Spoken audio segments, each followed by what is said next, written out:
Alright, what's up guys? Today is going to be sort of an interior fix on the E46.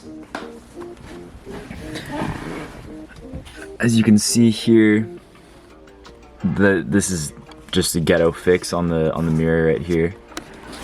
So a problem that happens on these cars is this has an auto dimming feature, and when that kind of just rots away over time, there's going to be a black fluid in there and you pretty much just can't see out of it. And when my dad owned this car, I don't know what he was thinking, but he never actually replaced the glass, which you're supposed to do. Instead, he just took the outer glass layer out, probably wiped up all the liquid and just put this back on and stuffed this here so it doesn't rattle that bad. But as you can see, it moves a lot just by me tapping it, and so that really bugs me. And I mean, this is the sensor for the light.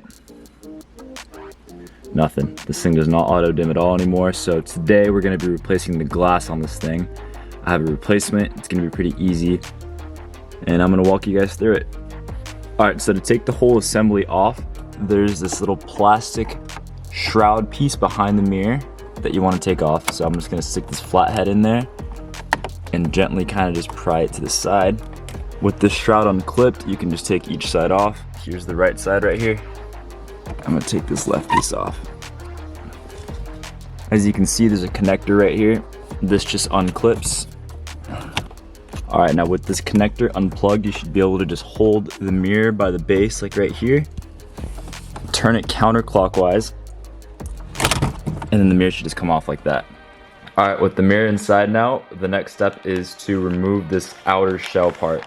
As you can see, this one's already kind of off, but for you guys, just take a small flathead or kind of a pry tool and slowly wedge it in between and get all the tabs undone. As you can see here, there's just a bunch of tabs throughout the whole piece, and once you get those undone, this outer piece should come off. Now with that cover off, your mirror is going to kind of just flop out like this if you let it. And if you guys have the problem where it's kind of leaking through, this should be all black, and be careful when you take it off because it can ruin your interior. So do it inside on a piece of paper like this or something. Anyway, once you have it down, there's this white connector you can just unplug like that, and the mirror should be free from this whole assembly itself. So this, can't throw in the trash yet. Next step is taking this circuit board off, and so you got to pry underneath here.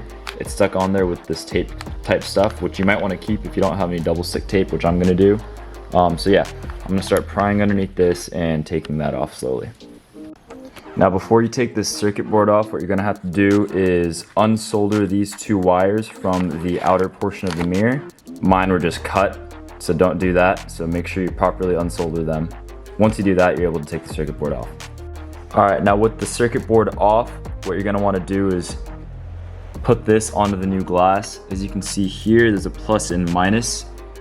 The positive power cable is that red one right there, and the black one being the negative. You want to make sure that they're oriented correctly. And with this circuit board, you want to place it pretty much in the middle so none of it sticks out from the sides. This sensor right there also has to match up to the placement on the outer shell, so make sure you place this up correctly. Alright, with the circuit board now on, what you're going to want to do is solder these wires right here onto this outer shell. So you can see that there's a metal strip right here. You're going to want to solder these wires onto that. And like I stated before, make sure you have the orientation of the circuit board correct. This is facing upwards and this positive cable's on top. Alright, now with these cables soldered onto the mirror, as you can see on both sides, it's time to do the reversal. So you want to take this outer shell and plug it back into this connector right here. And with that connector plugged back in, you want to slowly put the mirror back into this shell right here and make sure all the wires are tucked away. As you can see, mine's already kind of sticking out right here. I'm going to need to push that in. Another thing to note too is this sensor right here. You want to make sure it's placed properly so it sticks out of this hole when you put this back on the outer shell right there. So I'm going to put this all back together and then I'll put it back into the car. Alright, as you can see, we're back in the car and the shell's back on. One thing to note, you can't really see it, but you want to make sure that that sensor goes into that hole right there. And the installation of it is just literally the reversal of the removal. So what you want to do is place this kind of at an angle like that, and you'll find the locking point at some point, and then twist it clockwise this time, and the mirror should just fit in snug just like that. Once you do that, you'll want to plug this connector back in. Hear that click, kind of push it back in like that. Now once you do that, you could put these outer shells back in. I'm gonna do that right now. All right, and that's pretty much about it. As you can see, I tap it, doesn't move anymore. One thing you can do is test the auto dimming feature outside. Just park your car outside so the sun's hitting the back sensor right there. Cover this up right there, and then this whole thing should just dim up. That's that fluid that usually leaks out and goes bad.